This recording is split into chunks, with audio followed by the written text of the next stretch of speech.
Do you agree with this ranking? Stephen A. Smith, you well know my history on this show. Almost since Andrew Luck was drafted, I've had issues with what I call the premature coronation of Andrew Luck, and I've nicknamed him since his rookie year Andrew Lock, as in Lock, first ballot Hall of Famer.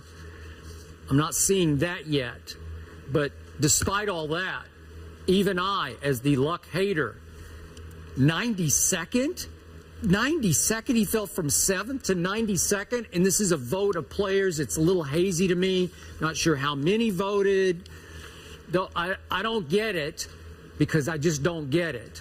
By mere virtue of the position he plays, the value of the quarterback by far over any other position in football, Andrew Luck cannot fall from 7th to 92nd.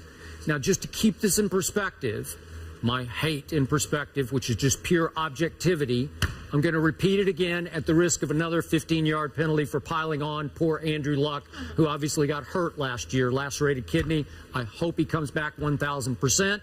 But his rookie year, he was second in total turnovers to Mark Sanchez, really? Mr. Butt Fumble, second in total turnovers to him. His third year, he was second in NFL total turnovers to your favorite target on the show, Jay Cutler. Last year, number 1 in the NFL in turnovers per game was Andrew Luck. He only played 7 of them before he got hurt and beat up.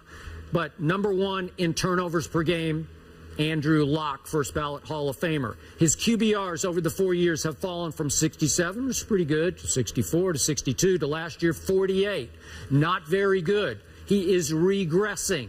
So I think I've been right about this, to have some doubt about an obviously potentially great player who has not been great. He's been a turnover machine since the day he stepped on an NFL field. I don't really get it.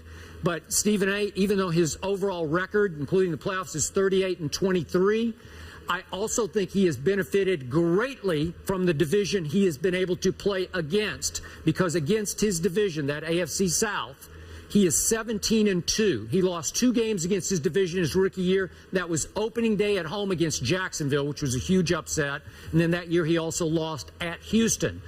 Since then, he's won 14 straight games against a division that I think, by any measure, by any opinion, I think it's getting better.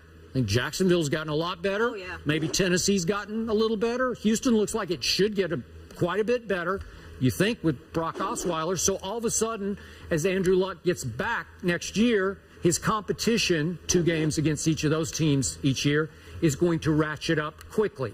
So I say good luck to Andrew Luck, but I do not think he's the 92nd ranked player in the NFL. Your thoughts? Well, it's nice to see you exercise some level of objectivity in that regard. I'm always objective it is about a miracle. Andrew Luck. Miracles do happen. Yeah.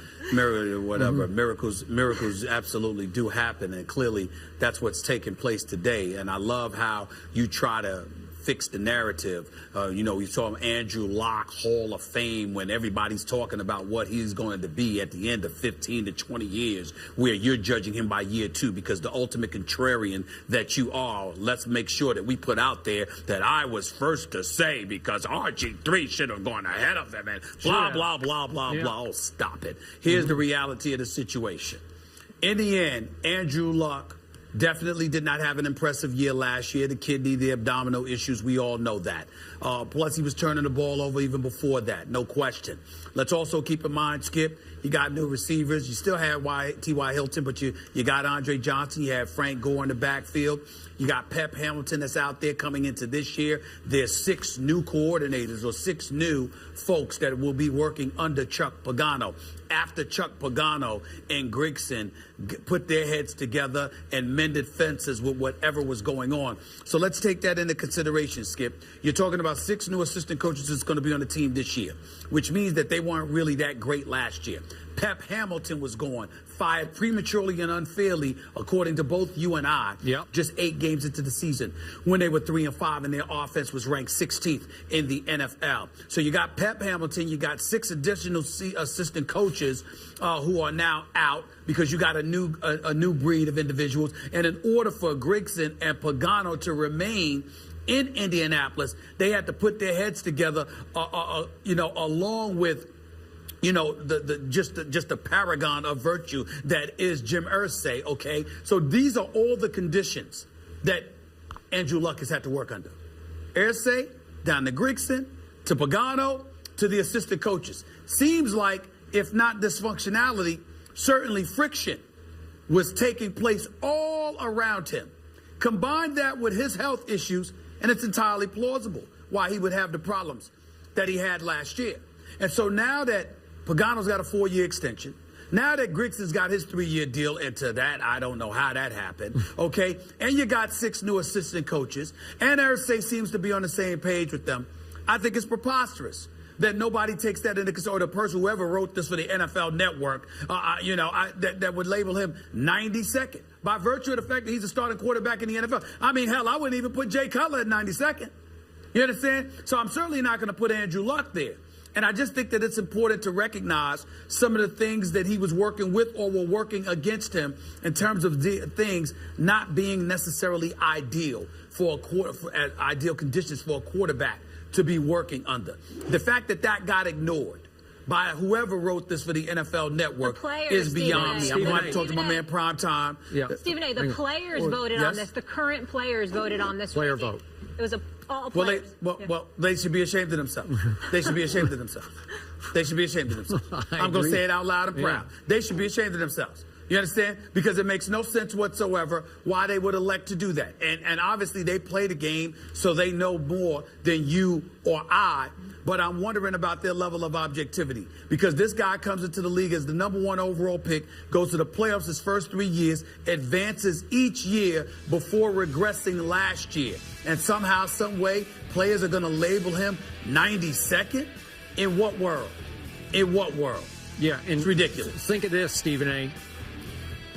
Talk about devaluing the quarterback position.